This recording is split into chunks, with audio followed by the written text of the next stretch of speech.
Hi everyone. It's been a while since I've done a video, probably about a year now I think. That's mainly because I've firstly just not really had the time, and secondly I got a new computer and the editing software is a bit sort of bit more difficult to use than the last version, so I've just not really bothered learning it. But what you've got here is probably the culmination of the last sort of 6 months worth of hobbying. And this is some terrain and the miniatures that I've painted for Baron's War. So this is a game that came out originally Kickstarter, written by Andy Hobday, developed with George Asling and Mark Farr, and then you've got miniature design by Paul Hicks. And everything I've got so far is from Footsore Miniatures, who are the company who sort of like publish and produce this. So it's a medieval skirmish game, which is great because my other games that I play are Lord of the Rings, which is a sort of fantasy skirmish, and Star Wars Legion, which is like a sci-fi skirmish type of game. And I like to think this sits well between the two because it's a historical period, and I mean I like anything historical. Problem with historical games is there's so much to choose from that you can get a little bit sort of like pigeonholed into one era. It works in a similar way to Star Wars Legion in that your army is subdivided down into groups, and each group act and sort of like react on their own.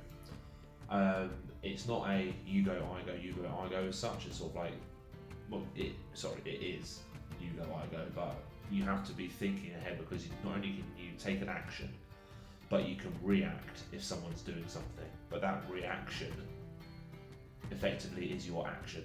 It's a little bit confusing. The rules are quite simple. I've played 2 games so far, 3 games, but my friend Dan and I were still sort of like trying to get our heads around some of the concepts. What we have found so far is that archery is very strong when I'm rolling, and not so strong when he's rolling. So I don't think that's the game mechanics. I think that's his shitty dice. But it's a great rule book. It's got some really nice,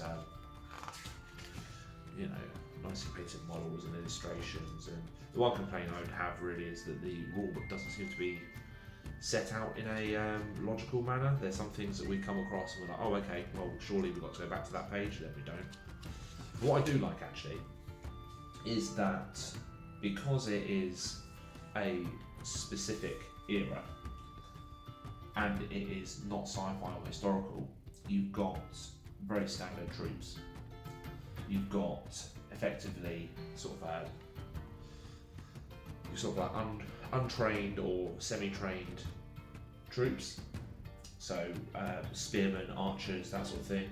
You've got your semi-professional, professional sergeants, men-at-arms sort of troops, and then you've got your elite knights.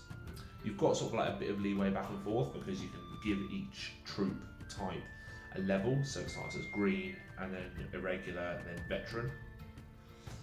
So of course their stats go up the higher, the better sort of like quality they are, but then also you pay more points for them. Each army list has to have a certain number of green troops. So I bought the Chosen Men Beginner's Retinue off Footsore Miniatures, and I think that's about 45 quid. And that's essentially what you see here, minus, I think, the dude on the horse, because he's from the character pack, and a handful of the knights, because I think there was a packing mistake, and they gave me an extra pack of knights, which I will not be complaining about. But that's 45 quid. So for 100 quid you can get 2 armies, and you can play a game. And if you buy the Retinue starter pack, you get the rulebook for free. So it's really good value. I mean, even the most expensive thing on their website is the sort of like the character packs, and £20 gets you 2 characters, normally on horse and on foot, and you also get some scenario PDFs with that as well. And you can't get anything like that from Games Workshop. Even the most recent plastic models for Games Workshop are about 30 quid, aren't they, for a character? So it's great value. All the miniatures, and what I'll do actually is I'll come down for a closer shot. Boom, teleport. So all the miniatures I've got are metal. and they're really nice sculpts actually. They remind me of the old style Games Workshop, sort of like the the old Fantasy Battle and the old Lord of the Rings miniatures from when they first came out. There's a good amount of detail on them, but it's not so much that you're sat there sort of like painstakingly trying to pick out every single buckle and every single pattern on their sort of like everything. So it's really good. The heraldry, I've just kind of like made it up as I've gone along. What I have done for the first time ever is I've had a go at making my own transfers, which has worked beautifully. So you can see on this guy's shield here, I would never paint that freehand, but that is a transfer that I printed out on an inkjet printer, and then you can't really see the yellow on this one, unfortunately. You can kind of see the cross there. Yeah, printed out on an inkjet printer and then applied the transfer. I did learn that you need to make sure that you use some spray varnish on the transfer sheet before you add it, because we're going out of focus. Because if you don't, then the ink just runs. I think this guy's got one on his back as well. Yeah, I love this model actually. This came with the retinue starter set. He's like a really pissed off Friar Tuck. Get away from my church, or I'll have you. Yeah, great little model. I mean, I'll be completely honest, what's quite nice about some of these, especially the knights, is that, of course, it's full armour. So it's literally this guy, who's the foot version of the mounted lord. So easy to paint because it's all metal. The most difficult ones to paint were actually the spearmen. Well, I say spearmen, not just the spearmen and the archers, because, of course, they've got far more variety in their uniforms. He's got a droopy spear. Chin up, lad. It won't ever happen. Now, I suppose the only thing is, because they're metal and because of the way they're cast, is sometimes you can lose a little bit of the detail, but not enough that you'd worry about it. Where's the archers? The archers are good. I like this guy. This guy's one of my favourite. Old. Reminds me of like a Will Scarlet kind of thing.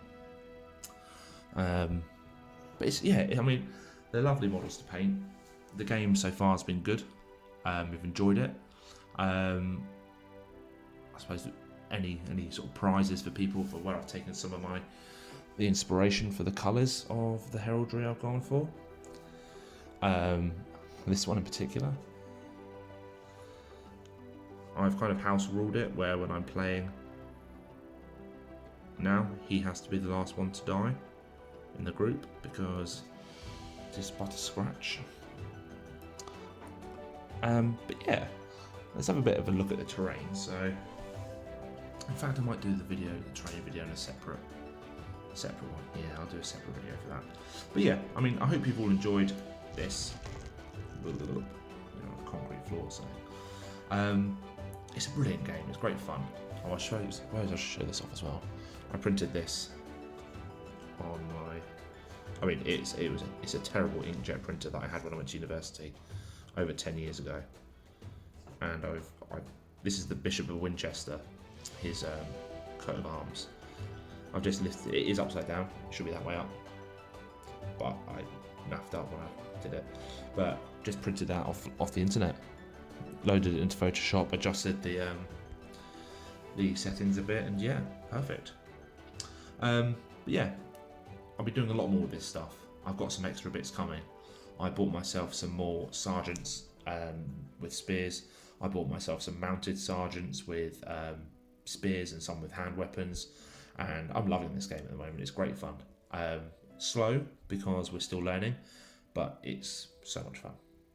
So thanks for watching, and I'll catch you all in about 30 seconds when I do the next video. But cheers, bye.